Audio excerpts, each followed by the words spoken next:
우리보다 크신 하나님, 우리보다 크신 하나님이라는 제목으로 말씀을 나누도록 하겠습니다. 이 에스라서는 이 다니엘서 이후로 포로기에서 이제 포로로 귀환하는 첫 번째 이 선지서가 바로 이 에스라서입니다.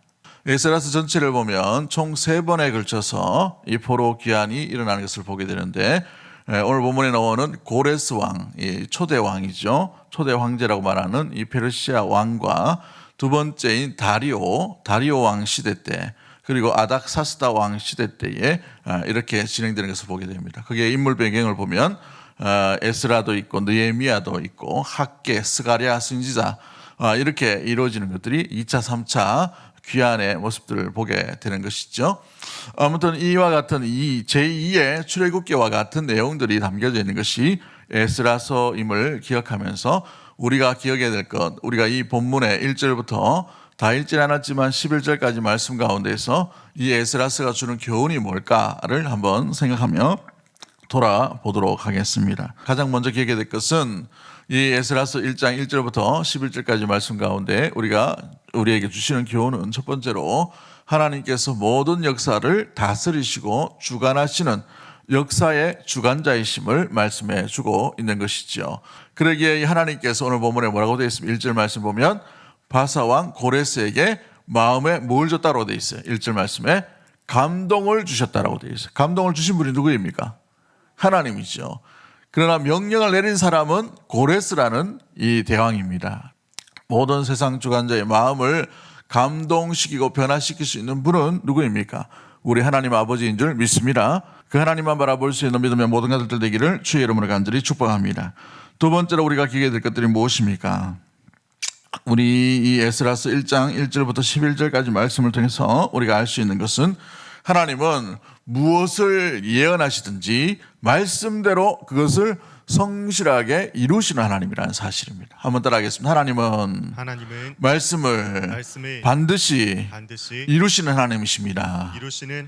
할렐루야. 아멘. 오늘 1절과 2절 말씀에 오늘 본문 가운데 뭐라고 말씀하십니까? 예루살렘 이 성전을 다시 회복하라 라고 되어 있죠. 또 이 이스라엘 백성들, 히브리 사람들이 다시 돌아갈 것을 명령하고 있는 것을 보게 됩니다. 그런데 가장 중요한 것은 움직이게 된 이 결정적인 이유, 또 이 고레스 왕의 마음을 움직이진 이유가 있어요. 그 이유가 1절과 2절에 나타나는데 1절 말씀에 보시면 여호와께서 뭐라고 되어 있습니까? 예레미야의 입을 통하여 하신 뭐라고 되어 있어요? 근거가 말씀이죠. 말씀. 그렇습니다. 예레미야의 입을 통하여 이미 수십 년 전에 말씀하신 것이 있단 말이죠. 말씀하신 것. 그 말씀으로 인하여 하나님께서 성실하시게 그 말씀을 수십 년 뒤에 이루어가신 하나님이라는 사실입니다. 우리 하나님은 시건치 아니하시는 하나님이신 줄 믿습니다. 그 말씀이라면 반드시 지키시고 반드시 이루시고 반드시 여호와의 성실로 함께 하시는 하나님임을 믿는 믿음의 모든 가족들 되기를 주의 이름으로 간절히 축복합니다. 내 삶 가운데 하나님의 일하심이 보이지 아니하고 약속하신 그분이 느껴지지 않는다 하더라도 하나님은 일하시는 줄 믿습니다. 그 일하심을 믿음으로 고백하며 믿음으로 먼저 발견할 수 있는 사랑의 우리 모든 가족들이 되기를 주의 이름으로 간절히 축복합니다. 때로는 하나님을 의심할 수가 있어요. 원망할 수가 있습니다. 그러나 우리가 원망의 대상이 하나님이 되면 안 되는 거예요. 왜냐하면 하나님은 지금까지 한 번도 거짓을 말하시거나 한 번도 성실하지 못하신 일이 없기 때문인 줄 믿습니다. 지금도 그 구원의 역사를 이루어가시는 놀라운 신실하신 하나님을 우리가 믿음으로 고백하며 받아들일 수 있는 모든 가족들 되기를 주의 이름으로 간절히 축복합니다. 하나님은 어떤 하나님이신가? 하나님은 참신이시요 유일하신 하나님, 하늘의 신이며 참신이다라는 것을 말해주고 있습니다. 여러분, 이 본문을 이 말을 누가 하고 있습니까? 페르시아 왕 고레스라는 이방인의 왕이 고백하고 있는 것이죠. 다른 말로 말하면 이방인의 왕이 신앙 고백하고 있는 것을 보게 됩니다. 하나님을 잘 알지도 못하고 하나님을 잘 느끼지도 못하고 하나님을 믿지 않는 사람임에도 불구하고 그가 하나님이 누구인지를 알고 있다는 거예요. 그 하나님이 어떤 하나님입니까? 참신이다는 거예요. 참신. 이방인의 왕도 하나님의 하나님 되심을 이렇게 인정하고 있다는 것입니다. 우리는 우리 하나님을 우리의 삶 속에 얼마나 인정하고 살아가고 있습니까?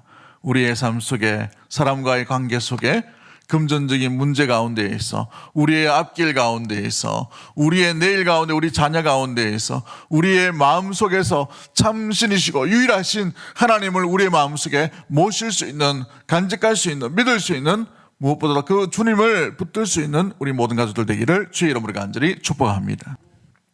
여러분, 우리의 가시밭길이 있어요. 인생 가운데 고통의 길이 있습니다. 그런데 고통의 길 가운데 돌아올 때에는 놀랍게 이 회복과 치유됨과 무엇보다도 온전케 됨과 이 길로 돌아온다는 거예요. 그 길을 알기 때문에 가시밭길 같은 인생도 참을 수 있는 이유가 바로 여기에 있는 것이죠. 70년의 노예 생활, 70년의 포로의 생활도 마찬가지입니다.